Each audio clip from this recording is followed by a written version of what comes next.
پیارے آقا علیہ الصلوۃ والسلام جس دور میں تشریف لائے، کچھ تھوڑا سا پہلے اس دور کے بارے میں بتا دیں کہ وہ کیفیات کیا تھیں عرب کی، وہ لوگ کن جہالتوں میں تھے، اور ایسے اندھیرے میں جب نبی پاک علیہ الصلوۃ والسلام تشریف لائے تو اللہ کے کرم سے کیسا اجالا ہوا۔ بسم اللہ الرحمن الرحیم۔ تاریخ کا تھوڑا سا بھی مطالعہ کرنے والا اور نبی پاک صلی اللہ علیہ وسلم کی سیرت کا ابتدائی دور جس نے بھی پڑھا ہے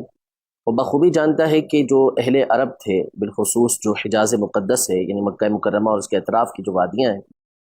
ان کے جو لوگ تھے جس وحشت و بربریت کے ساتھ ظلم و ستم کے اندر زندگیاں گزار رہے تھے،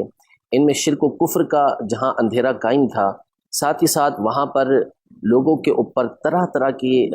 مظالم ڈھانا، لوگوں کے ساتھ برا سلوک کرنا، یہ ایک عام سا ان کا معمول تھا، اور عصبیت ان کے اندر بھری ہوئی تھی، چھوٹی چھوٹی باتوں پر برسوں جنگیں کرنا ان کا معمول تھا، اور ایک دوسرے کے درمیان اتنی سخت عداوت تھی کہ خود قرآن مجید فرقان حمید میں اللہ جل شانہ نے جو اپنی نعمتیں بیان فرمائیں کہ میری نعمتوں کو اپنے اوپر یاد کرو، تو اس میں فرمایا کہ اذکروا نعمت اللہ علیکم، جو میں نے تم پر نعمتیں کی ہیں انہیں یاد کرو۔ ان میں سے ایک چیز یہ تھی کہ اذ کنتم اعداء، کہ تم آپس میں سخت دشمن تھے، تمہاری دشمنیاں بڑی سخت تھیں، یعنی اوس و خزرج جو مدینہ منورہ کے قبائل تھے جو بعد میں چل کے انصار بنے، ان کے درمیان بعض اوقات جب جنگیں چھڑتی تھیں تو 40 سال اور 120 سال تک ان کی جنگیں جاری رہیں۔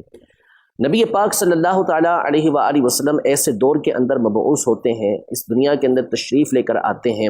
اور پھر اس کے بعد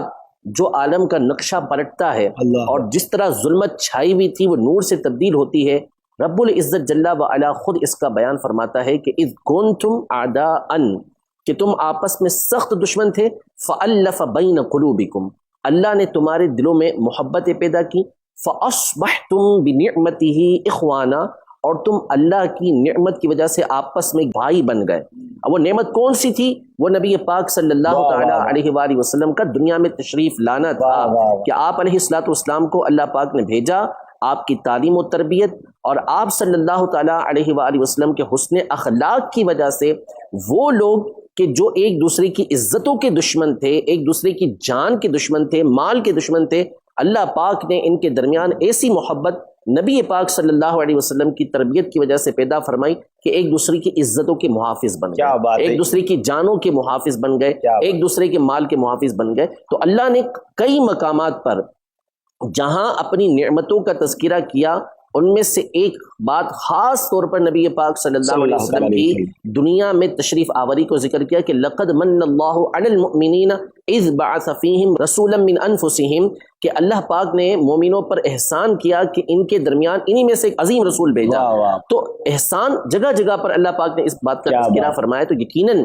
خالق کائنات جو مالک کائنات ہے، ساری نعمتیں اس کی طرف سے ہیں، سارے احسانات اس کی طرف سے ہیں، لیکن وہ خاص طور پر اپنے محبوب صلی اللہ علیہ وسلم کی آمد کو مومنوں کے لیے احسان قرار دیا۔ نبی پاک واقعی ہم سب پر رب کا بہت بڑا احسان، اور سبحان اللہ آپ دیکھیں کہ کیسا دور تھا، اندھیرا تھا، آقا تشریف لائے تو ایک نور کا اجالا پھیل گیا۔